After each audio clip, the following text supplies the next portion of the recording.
sebuah taman bermain, seorang anak pria ingin mengajak seorang anak wanita bermain. Namun saat itu, anak wanita itu sedang sibuk mengupil. Hal itu membuatnya sangat jijik.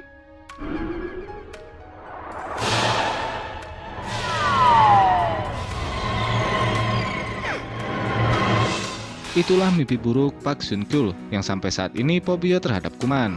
Di apartemennya yang mewah, dia hanya tinggal dengan robot pembersih debu yang dia beri nama Gyumja. Saat bangun tidur, kesehariannya selalu mencuci tangan dengan 3 wastafel, 3 kain lap sekali pakai, dan hand sanitizer. Bahkan saat Sun-kyul mandi, butuh waktu berjam-jam sebelum akhirnya dirinya berangkat kerja, dan tak lupa memberikan catatan untuk pembantunya. Di sisi lain ada Osol yang sedang menunggu bis di halte dengan kondisi mengantuk. Seorang gadis yang masih berjuang untuk mendapatkan pekerjaan tetap. Namun sampai saat ini, Osol hanya bisa bekerja per waktu. Dan satu hal yang istimewa dari Osol adalah jarang mandi. Pada saat perjalanan, mereka bertemu di lampu merah. Sun-kyul tak sengaja melihat Osol yang tertidur di bus. Melihat hal itu, Sun-kyul merasa sangat jijik. Sedangkan Osol tetap santai dengan posisinya.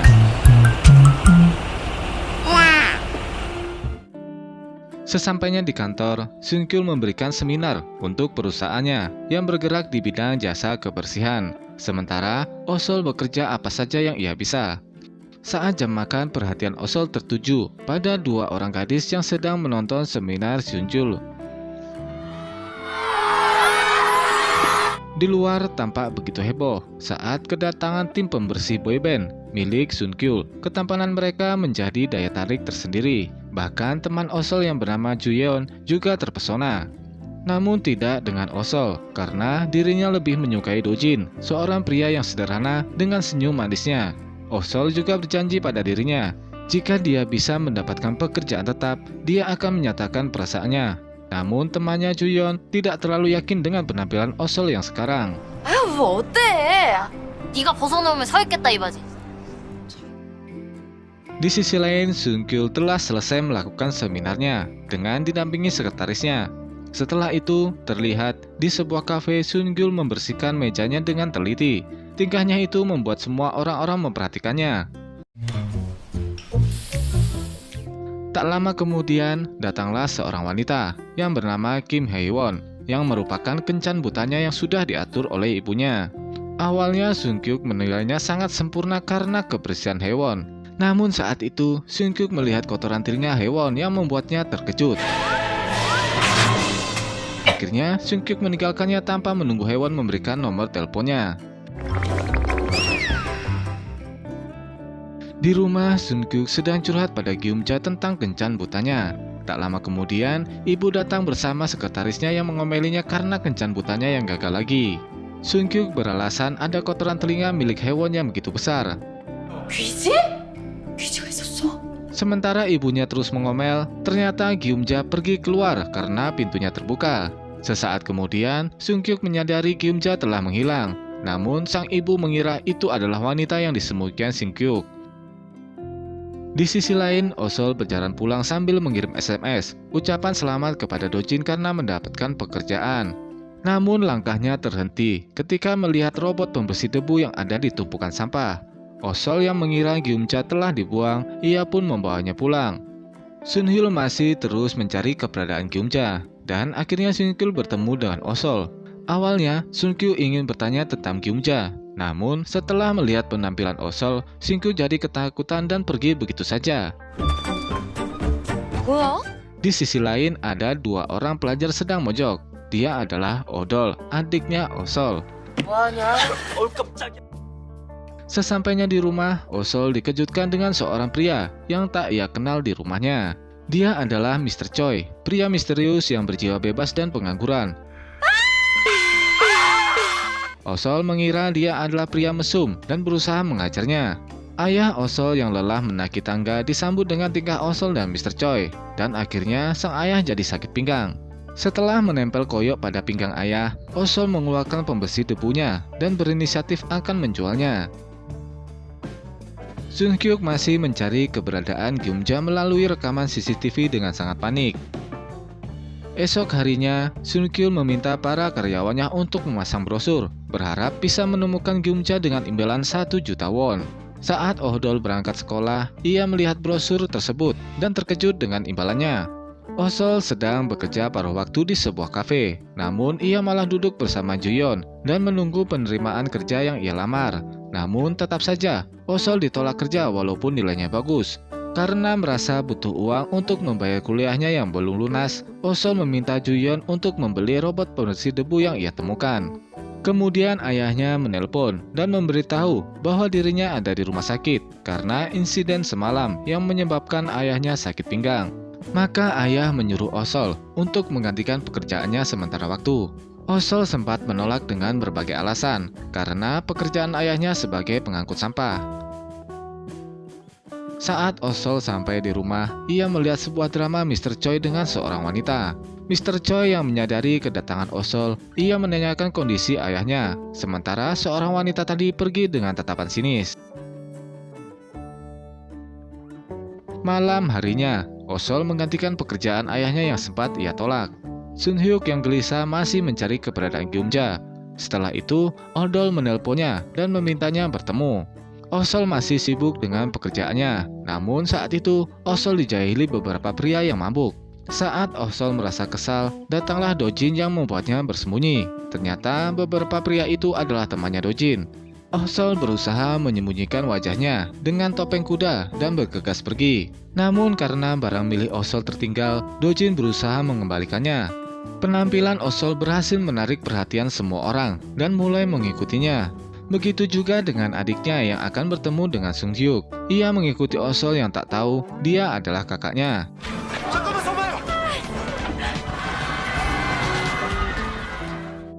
Sementara Sung Hyuk mencari keberadaan Ohdol untuk mendapatkan Gyumja kembali.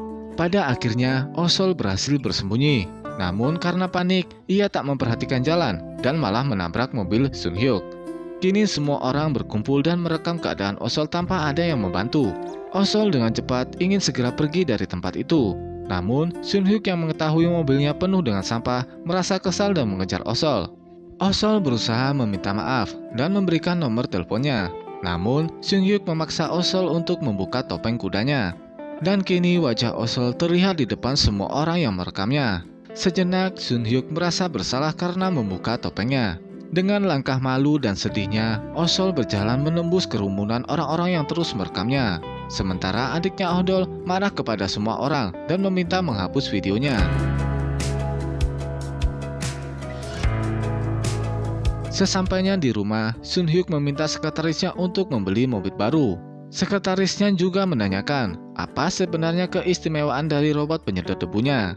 Sun Hyuk beralasan karena Gyumja adalah robot penyedot debu edisi terbatas.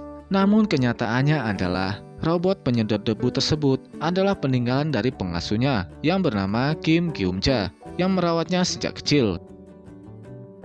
Sejenak merenungkan kenangannya, Sun Hyuk baru menyadari bahwa Osol yang menemukan Gyumja. Esok harinya di sebuah kafe, video Osol menjadi viral. Banyak orang yang mengenal wajahnya, namun Osol masih tetap cuek meskipun temannya menertawainya.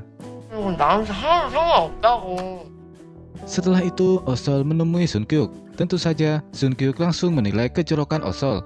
Tak hanya itu, Sun Kyuk juga menyemprot Osol dengan disinfektan. Kembali ke topik insiden, Sun Kyuk meminta ganti rugi pada Osol dengan harga yang sangat mahal. Osol mencari berbagai macam alasan, namun Sun Kyuk tak peduli. Sun Kyuk juga menuduh Osol. Dia mengira Osol memintanya datang ke tempat itu untuk mengembalikan Gyumja dengan imbalan 1 juta won. Setelah melihat nomor telepon tersebut, Osol menyadari bahwa itu nomor adiknya. Di rumah, Ohdol langsung dieksekusi oleh kakaknya. Namun saat itu, Juyeon menelponnya untuk datang ke acara pestanya Dojin. Meski sempat menolak, akhirnya Osol datang dengan penampilan cantiknya. Saat semua sudah berkumpul, mereka menertawakan Osol karena video viralnya. Terlihat Osol sangat sedih, namun Juyeon dan Dojin mengalihkan pembicaraan dan pesta berjalan lancar. Saat Osol di luar sendirian, Dojin datang dan memujinya karena mau menggantikan pekerjaan ayahnya sebagai pengangkut sampah. Mendengar pujian dari Dojin membuat Osol sangat bahagia.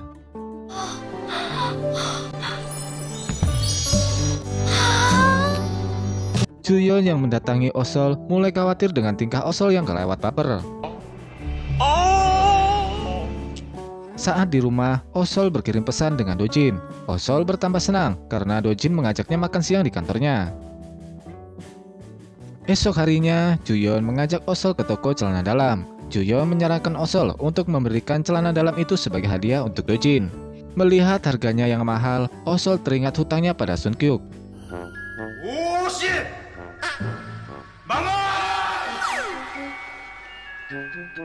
Namun karena sudah bertekad demi cintanya, Osol tetap membelinya.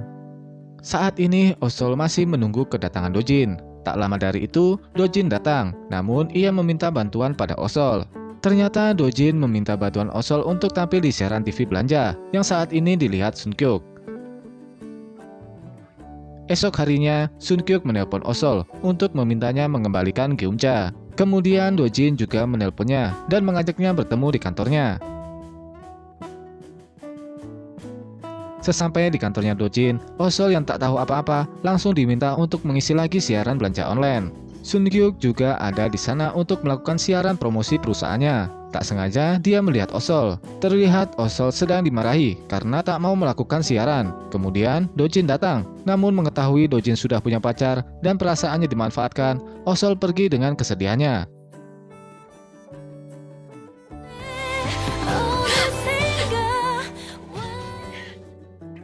Setelah melampiaskan kesedihannya, Osol menemui Sunkyuk untuk memberikan Geumja padanya. Setelah selesai melihat siaran promosi perusahaannya, Sunkyuk bertemu dengan Dojin di dalam lift. Mendengar pembicaraan Dojin di telepon yang playboy, Sunkyuk memberi pelajaran padanya dengan menyemprotkan disinfektan sampai Dojin pingsan.